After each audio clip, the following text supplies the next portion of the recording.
many philanthropic activities. He's made many substantial donations to hospitals, museums, universities, schools, medical research foundations, programs for disadvantaged children, and programs to reduce crime. It's my honor to introduce Bill Koch as a speaker this morning.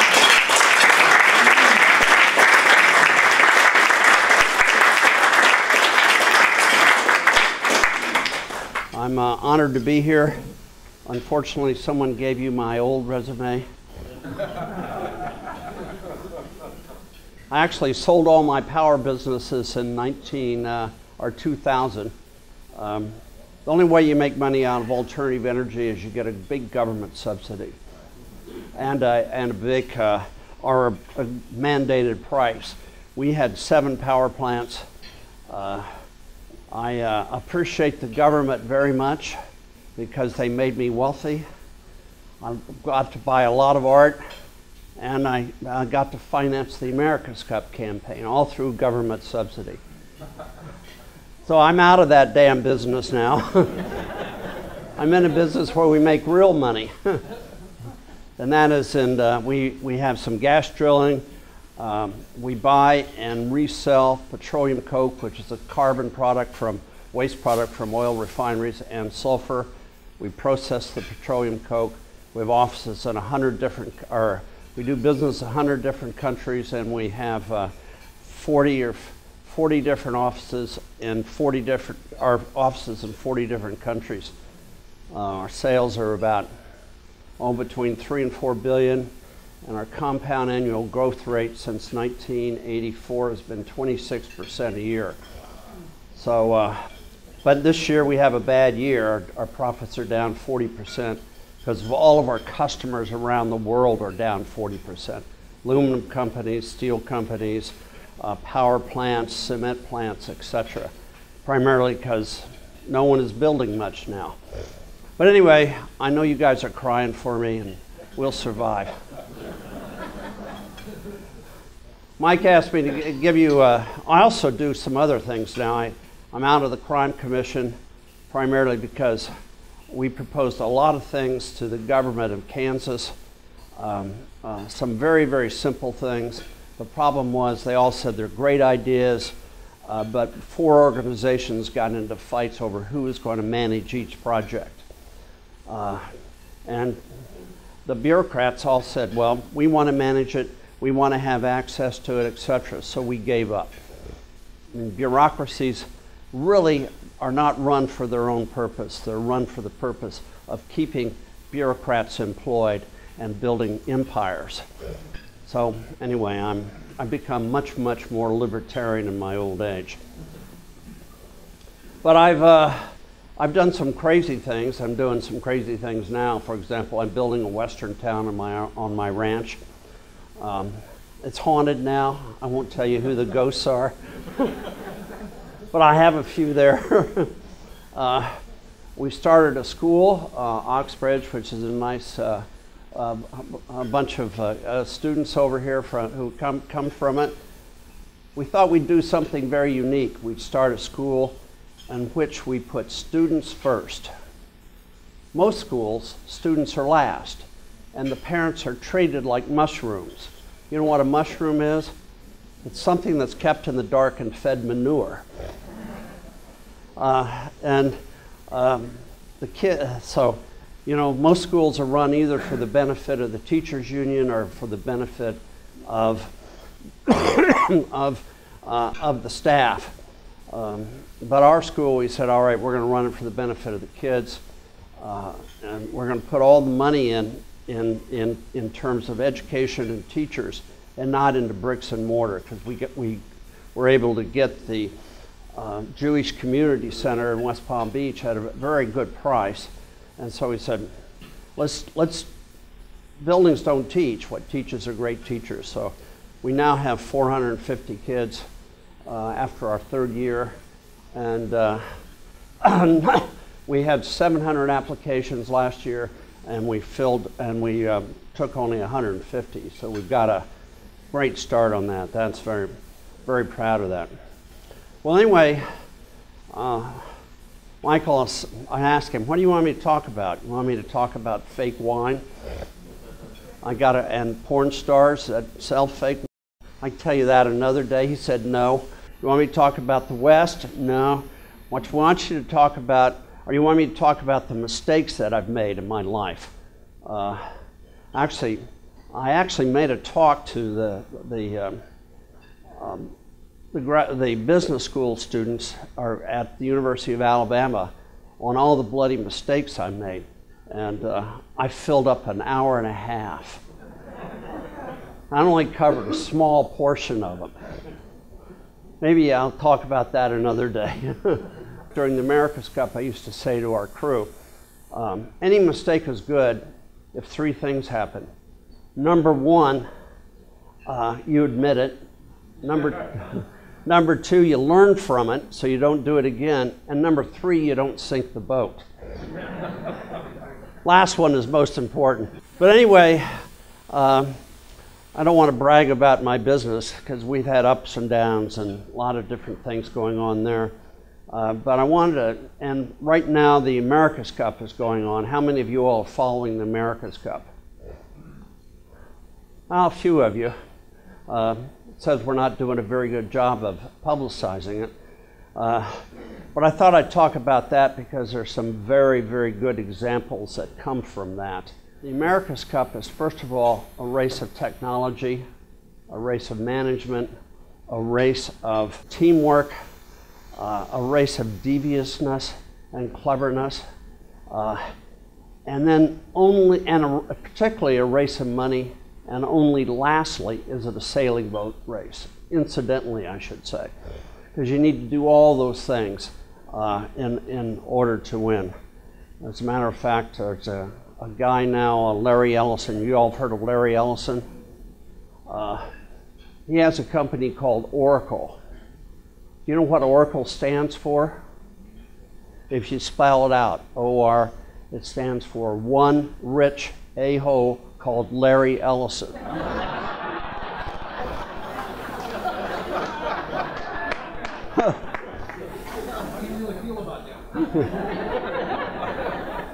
No, I didn't make that up. That came from his own staff.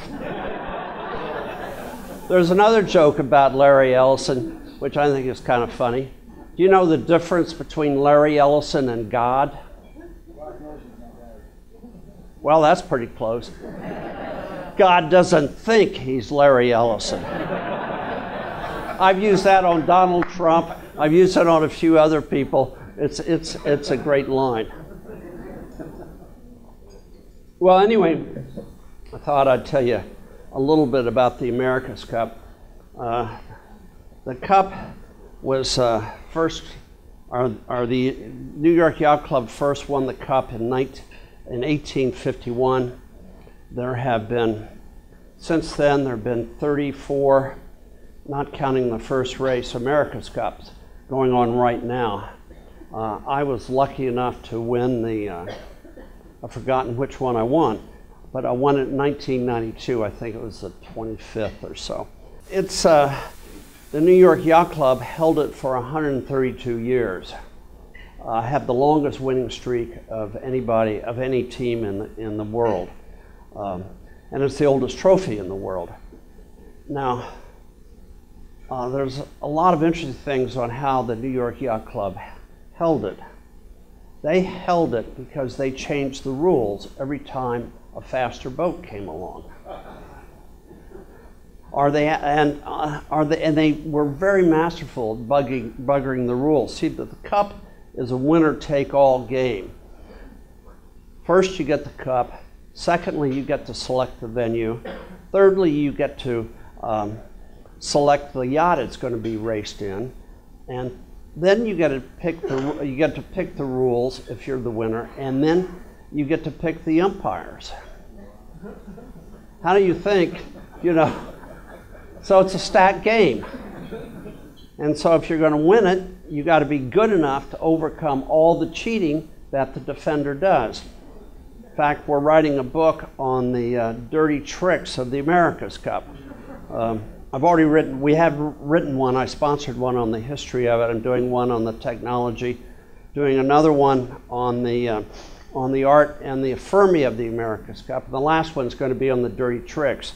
You know, how many people, all the cheating that went on, 2 people committed suicide that were in it, a couple have gone to jail, there was even a murder in it.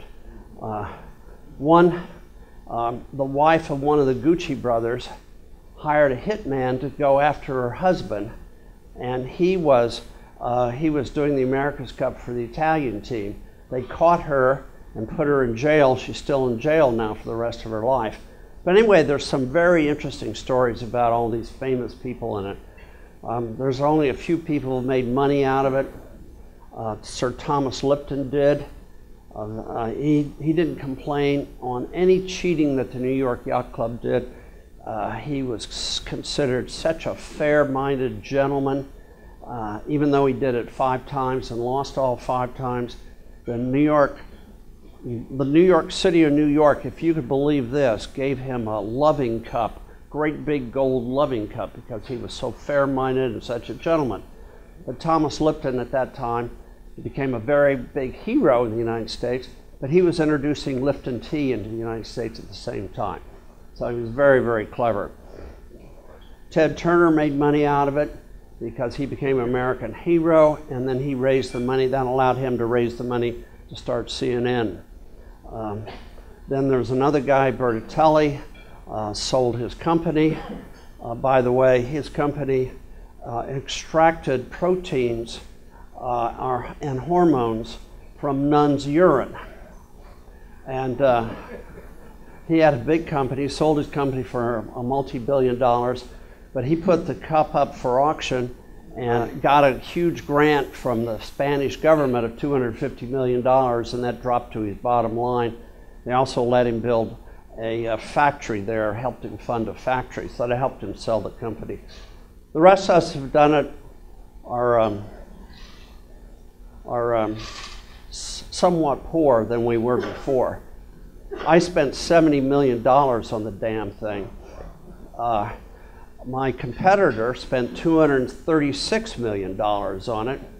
Larry Ellison has spent somewhere between $500 million and $1 billion on it. But he could afford it. I wanted to say I started sailing in 1985, and I started doing the cup in 1990.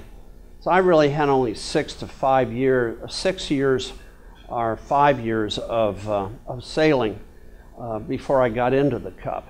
And people said, "Why are you doing it? You're crazy." And I said, "Well, I've won 1 world championship, which I did in the early 90s, in 1990. I will tell you this, for every race that I've won, I probably have lost 12 to 15, which is an interesting number. And in spite of that, you know, I've won the America's Cup, I've won 4 world championships, but you lose a hell of a lot more than you win. I thought the reason I got into it was because I looked at what really causes you to win. And because I was trained at MIT, incidentally, I'll tell you, you all know what BS is, don't you? That's a Bachelor of Science. Well, MS, Master of Science, is more of the same. A PhD is piled higher and deeper.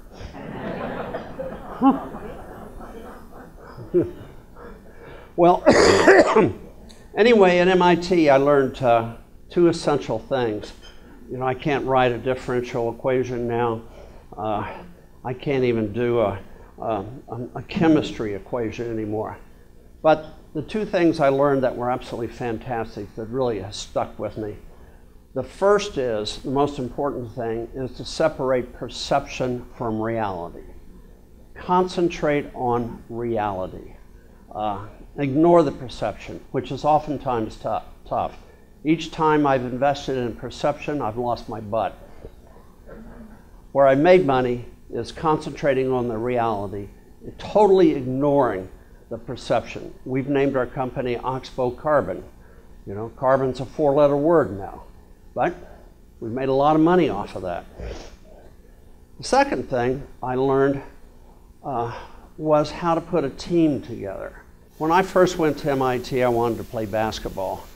I have a twin brother who is taller than I am. He says he's more good looking. I say I'm smarter. But he got all the girls when we were young. When my brother and I started at MIT, our varsity only won one game. We were on the freshman team. Then MIT got a new coach who was a high school coach who coached the Methuen High School, which is an old dinky mill town in Massachusetts that was sinking. And he had the longest winning streak of any high school coach in the country. Well, he came to MIT and we got on his team. And our sophomore year, we only won one game. Then the coach thought about it, figured out, changed the strategy. His strategy was he gave us only one play to learn. He said, you MIT guys aren't smart enough to learn more than one play. And you think too bloody much, you know? So we'll just give you one play and give you a few variations off that. He drilled us over and over on that one play so we could do it in our sleep. It got so I hated the play. The second thing he did was he organized the team around to minimize everybody's individual weaknesses, which I thought was fascinating.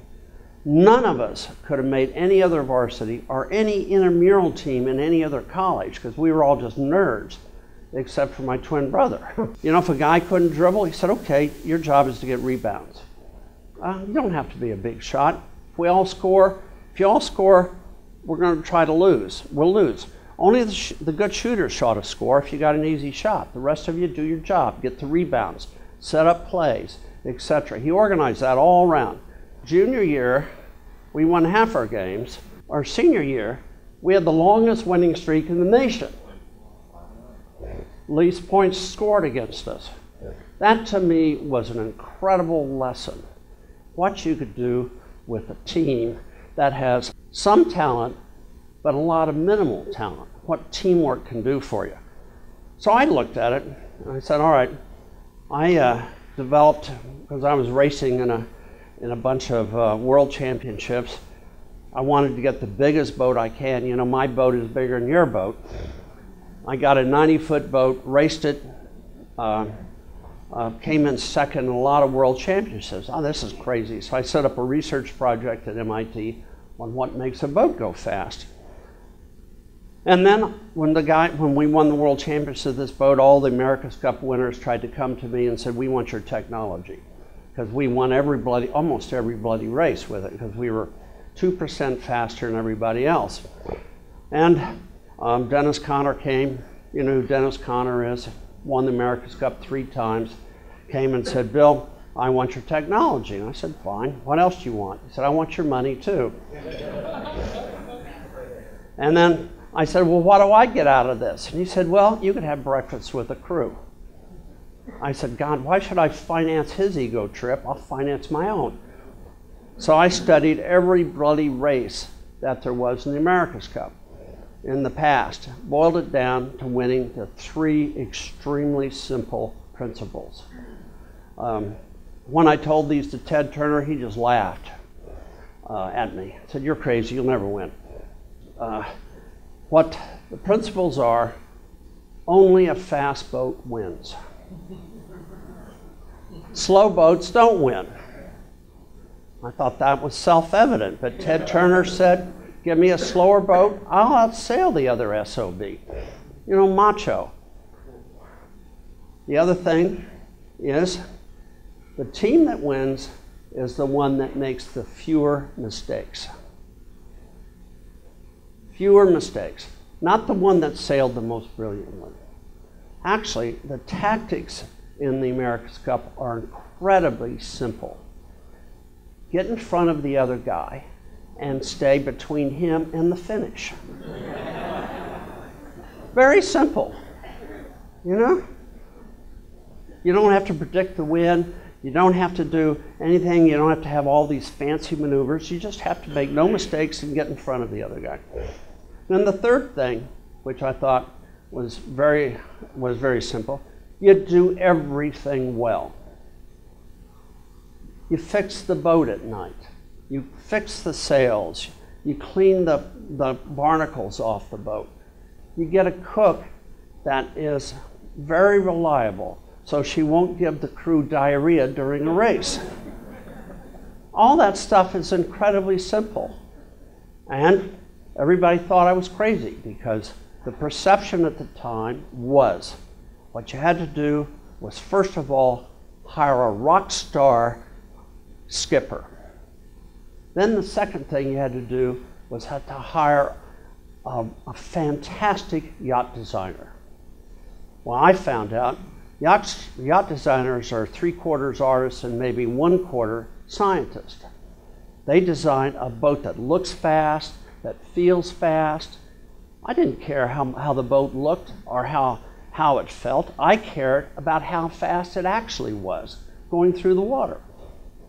And a rock star skipper, you know, he likes to drive the boat because the camera's on him all the time. Well, helmsman is just another crew member. His job is to drive the boat fast. And other crew members are to trim it, etc. Again, you know, you have to put the right guy in the right spot and get them working together. And I said, you know, the skipper's job, his job is to make sure everybody else does his job well and that the organization all works together. The first boat to win 9 races wins the America's Cup. The score right now is, I believe it is 8-2. But the Oracle team has won 4 races, although they only have 2 scores because they got caught cheating in some earlier preseason rounds and they got docked 2 points. That's like going into the World Series docked 1 or 2 games. But as I told you, cheating is epidemic in this damn sport. We tested 40 different hull designs in a tank, and I put an MIT professor in charge of evaluating boats, and we had 10 yacht designers come up with ideas. But we let the tank be that would determine how fast the boat would go. Had to build 26-foot models, drag them through the tank, find out which one was faster. We then tested 120 different keels in the wind tunnel. So as I said, boat speed is a science. It's a function of aerodynamics and hydrodynamics. So I said, I'm going to focus all on that. We had 600 people try out for our team. We selected 34. We ended up cutting 3 of the very best sailors in the world from the team. You know, and that's like cutting Michael Jordan from it, or LeBron James from your team. Now the reason we did that is because we said what wins is the team. No individual can win it for you, but he could lose it for you by one guy broke a mast. $300,000 mistake.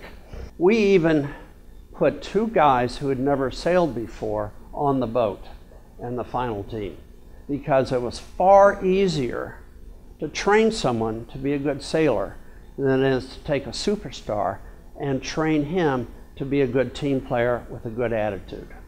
Much easier just to cut him from the bloody team.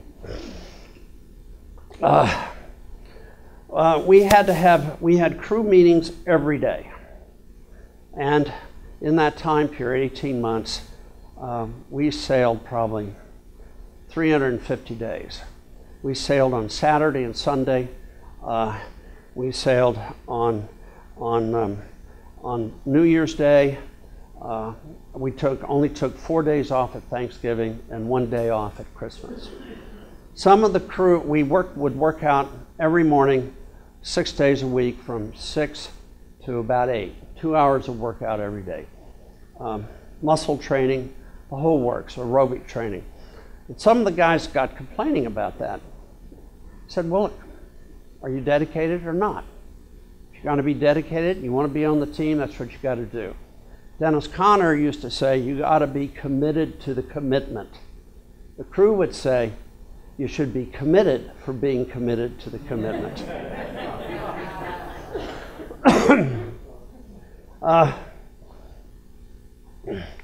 We ended up building 4 boats. Wasn't much fun. 2 boats we were dead wrong on. The last 2 we were right on.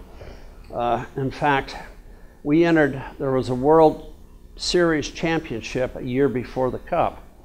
We entered that with 2 boats. We were entering against 10, 12 other boats. Well, we came in, one boat that I was on came in dead last. The second boat came on next to dead last.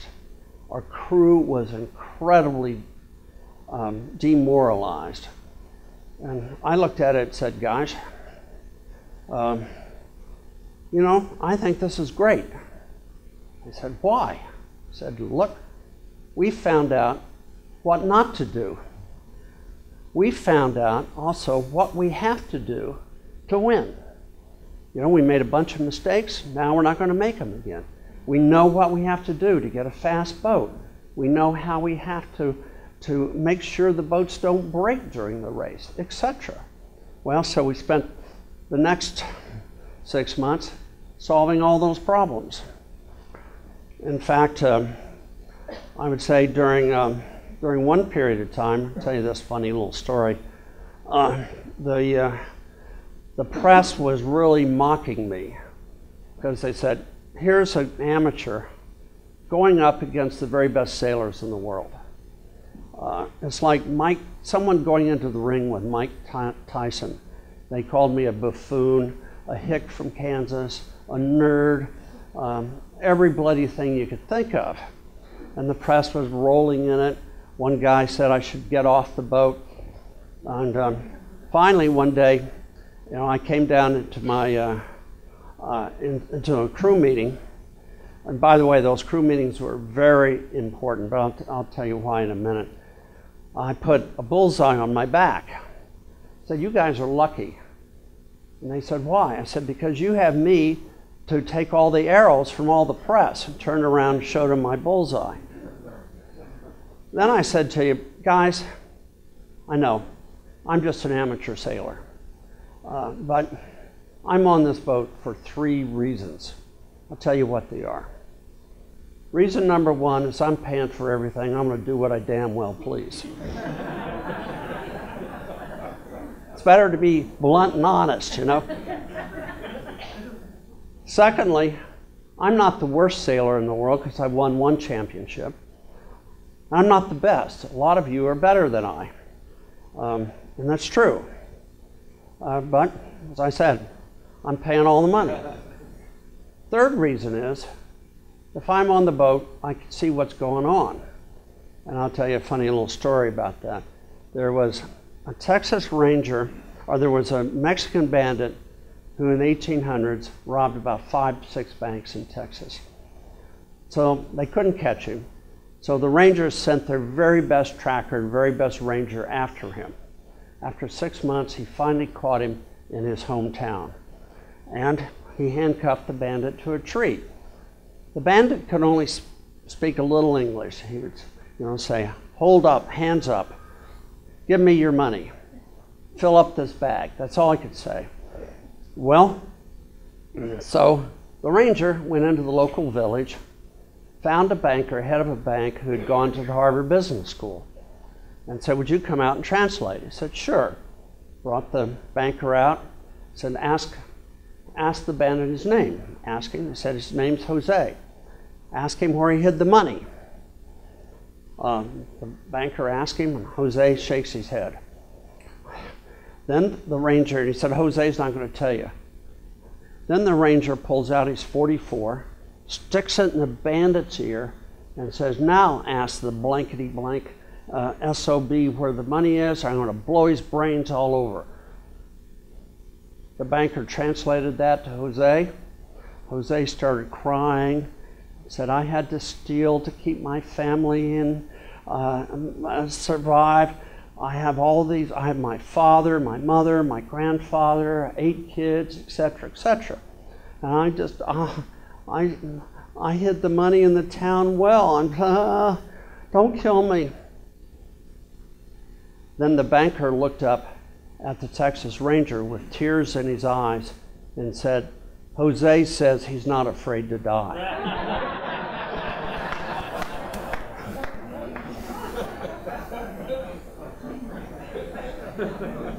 If I'm on the boat, I know what's going on.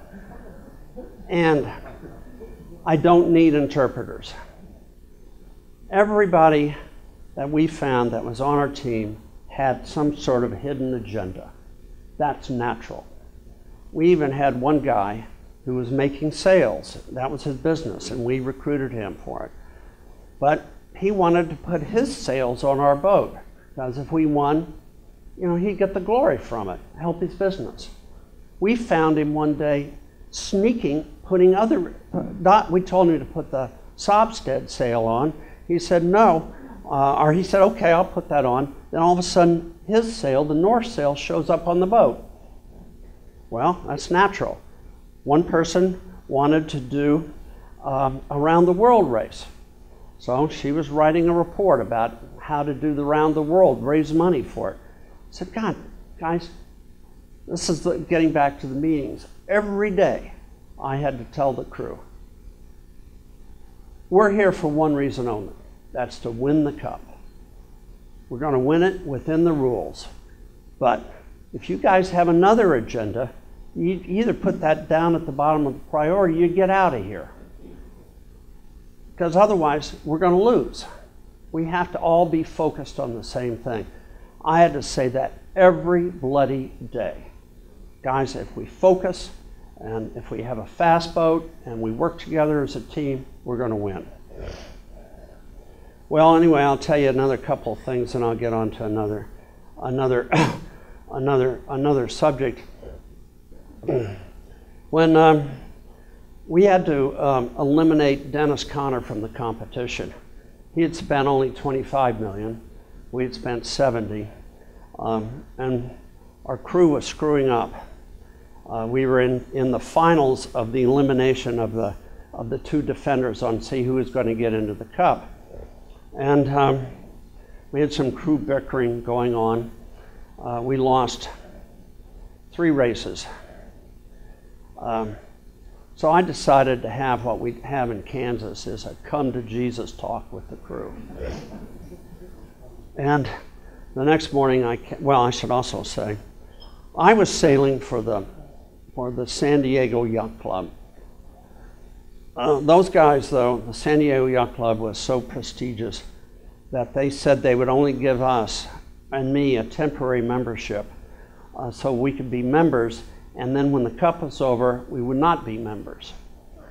I said, God, if I'm spending all this money out here to win the cup for you, I'm going to join your damn cup or I'm going home. So they gave me a membership. And then they wouldn't serve my crew at their bar. And we were fighting for them. You know, these yacht clubs get extremely parochial and self-aware and self-inflated. Well, anyway, we were tied with Dennis, and the next day we were going to have this race.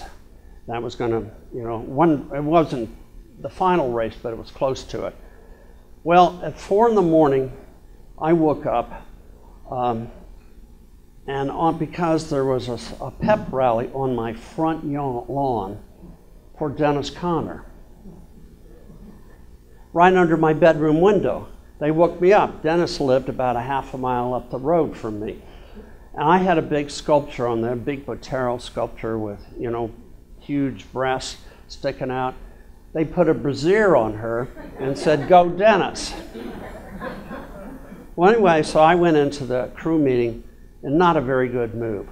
So I gave a come to Jesus to the crew, and I said, guys, we're losing. We're making mistakes. Buddy Melgus, who was the helmsman, has won 15 world championships. I said, buddy, you're talking too damn much. Shut up. Don't talk. You're trying to tell the trimmer what to do. You concentrate on your job. Went through everybody and gave that kind of reaming out.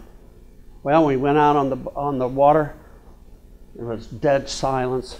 Everybody was mad. We lost the damn race. Now we were down. Had 2 more races to go. So I said, okay, that come to Jesus session didn't work.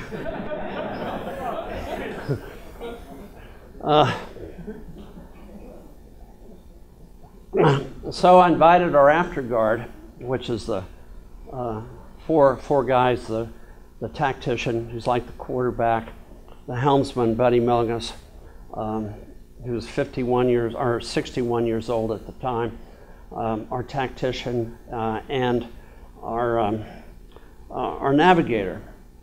Brought him to my house overlooking the bay. And I said, guys, and poured out some cheap Le Montrachet wine, $1,000 a bottle. Said, all right, guys, here, let's just have a nice talk. We all sat there glum. Buddy Melgus, as I said, won 15 world championships, Olympic bronze, Olympic gold, had been in the America's Cup before, sitting in the corner pouting like a little boy. And our tactician said, well, the wind was this, the wind did that, and what's all that for? The pit bull navigator from Texas said, Bill, it'd be nice if we're all friends when this thing's all over. I said, yeah, it would.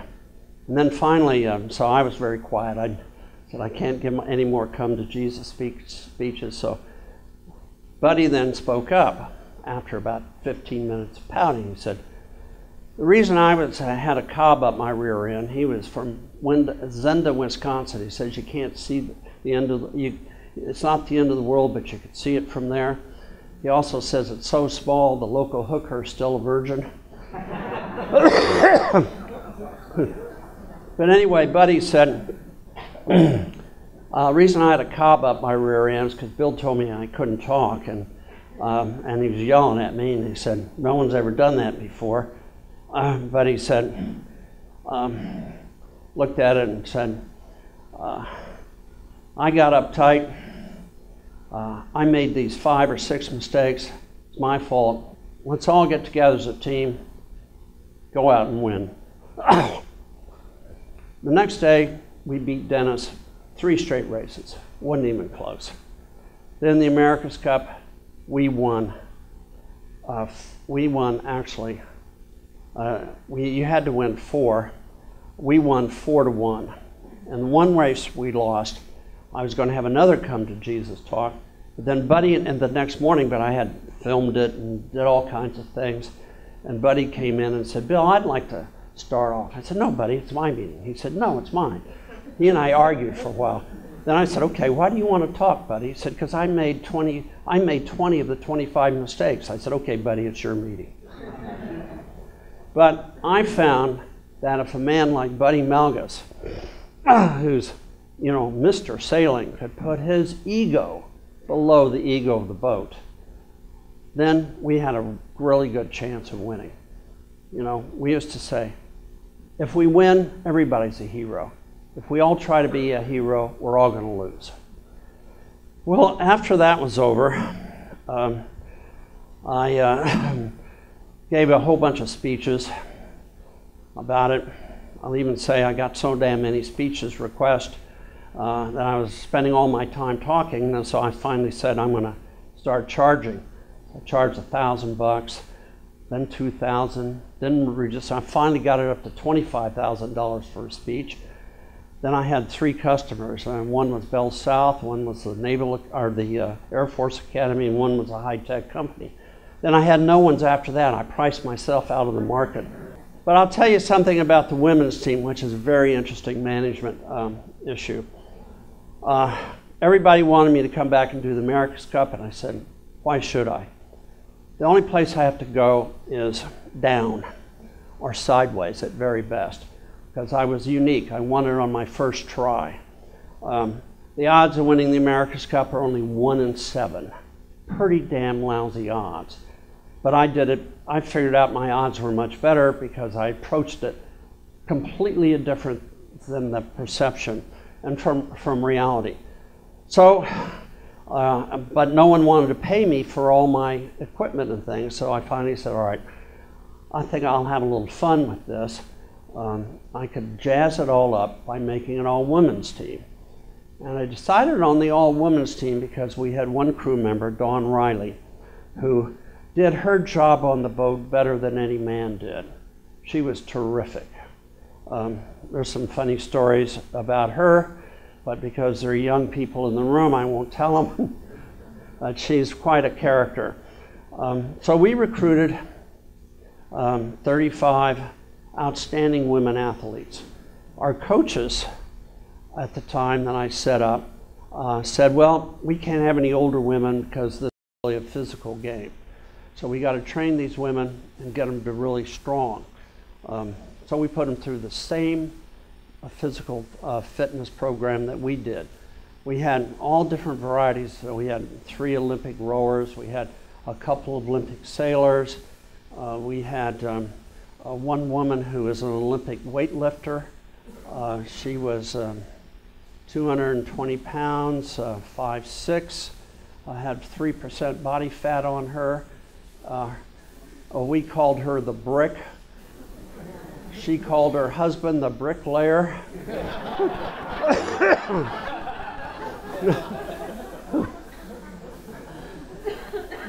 And I put other people in charge, and I put in the middle management, I put men in charge, the previous men who won. Well, we ended up, the women ended up being, because we all thought their biggest problem was their strength. Well, we found out that they were stronger than all the other men's teams. They could out-tack them, they could out-handle the boat. We found some other things that were very interesting. We found that they got the chores done twice as fast as the men did. It only take them an hour to get the boat, or half an hour, take the men about 2 hours, because the men would argue over what had to be done and how to do it. We found out they bonded as a team together within 2 weeks. It took our men's team a year and a half to bond together as a team. But we found out some other things. We found out we couldn't manage them. I'll give you some interesting examples. I went and sailed on one boat, and we had this brilliant tactician who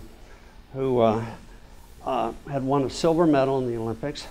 She were a boat behind or a boat ahead, she'd freak out and start blaming the other women what was going on. Another case, I rowed on the boat and watched him in a race, and she said, let's tack. And Jane would say, no, I don't think we should now. What do you think, Rosie? And then Rosie would say, okay, Ellen, what do you think? And they'd have a 15-minute discussion in order to tack. In a race, man, you got to decide right away. And I said, you know, and then they all complained about the tactician. I found out they didn't want to take leadership from one of their own. And it finally got so bad, and our damn coaches didn't train another tactician. I had to put a man on board. And when I put the man on board, all the bickering and stuff calmed right down. But he was somewhat effeminate. You know, he could talk to him, he could discuss things. I also had to hire a psychologist to come in and teach the middle management how to deal with women. You know, for example, we had this trainer who had been the trainer for the San Diego Padres for 15 years and was an ex-Marine. And he one time saw Jane doing some push-ups and she couldn't do it. He said, what's the matter, Jane? You're a damn baby. You know what he would do to a man. And she started crying and ran out of the room. So I had to bring in the psychologist, and the psychologist said, now, Dick, you don't yell at her. What you do is you get on the floor and show her how to do it. He did that, and all of a sudden Jane said, thank you, Dick, very much. Then the women, if they if they were upset about something, they'd come into the coach's office and start complaining. The coach would say, okay, that's right, here, let's how we're going to fix it, blah, blah, blah. Then one would cry, you're not listening to me, you're not paying attention to my feelings. So I had to bring in another psychologist for that. Well, what we found out was the women did exceptionally well. They came in essentially third. But they could have won, or they couldn't have come. I don't know if they could have won or not, but they could have made it to the cup. They got beat by Dennis in the last race. They were tied with him to the last race. And then they lost because the tactician made a bad call. But what I found out, we made a huge mistake because I put men in charge and no women in the upper management. Also, the men didn't know how to communicate with women. So now in my organization, we have women in our middle level management, and we hope to promote some that are in the upper level management. But women and men can make the best possible team because women bond together quickly. They reduce the intramural competition. They support one another. The problem is they just don't want to take leadership for one of their own. But see, men always want to fight to who's going to be the top dog. Women all work together as a team. So, but the biggest problem is communications. Men and women speak different languages. I know that. I'll tell you something. I said to my wife, I went away for a week, and I said, Bridget, while we're gone, let's both figure out what we could do to make our relationship better. You know, you can never have a perfect relationship. I said, let's think, I'll think what I could do, you think what you could do. Well, I came back and told her a few things I could do, and I said, now what do you think? She said, I think I ought to tell you what to do more often.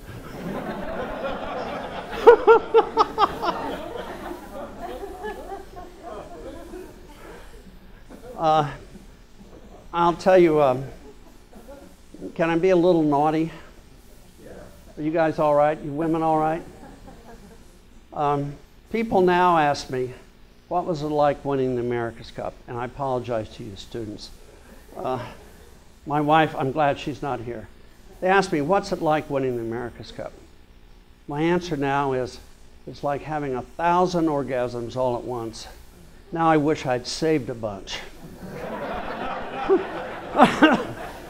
Well, anyway, I'm sorry I talked so bloody long, but does anybody have any questions? Or? Yeah. You have a great collection of the cups. Did you continue adding to the collection after, for the last 10 or 15 years? Oh, yeah, Richard said I have a big collection of America's Cup items, and am I adding to it? Yeah, I'm adding to it. The America's Cup is like a siren. It sucks you in, wrecks you on the shore, and then spits you back out. I can't tell you how many people are broken men who competed for it and haven't won. So I always have to get my America's Cup fix. And I said, sailing in it is crazy for me because the odds are I'll lose. But I'm already a has-been, but as Dennis Conner said, it's better to been a has-been than a wanna-have-been. But what I do now is I publish these books about the America's Cup. I go out and watch the Cup for a couple of days, then come home, and then I have a huge collection of it. My collection, I'll brag for a minute, because I don't quite get along with the New York Yacht Club, even though I'm a member, because I like to be blunt about all the cheating that has gone on in the Cup. But anyway, I have a better collection than they do, and eventually I'm going to put it all into an America's Cup museum. Yes? You spoke this morning about the America's Cup, but you have so many other accomplishments. What's your proudest? What's my proudest thing after the America's Cup? Well, my 6 kids.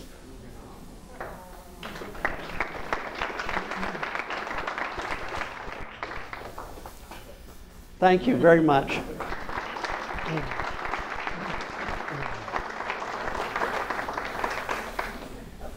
Thank you so much, Mr. Koch. It was amazing to share your successes and your part of your journey. Give another big hand for. Thank you. Now, as a token of appreciation, I have a book for you, Inspiration, 365 Days a Year by Zig Ziglar. I know, I mean, even people like you, I mean,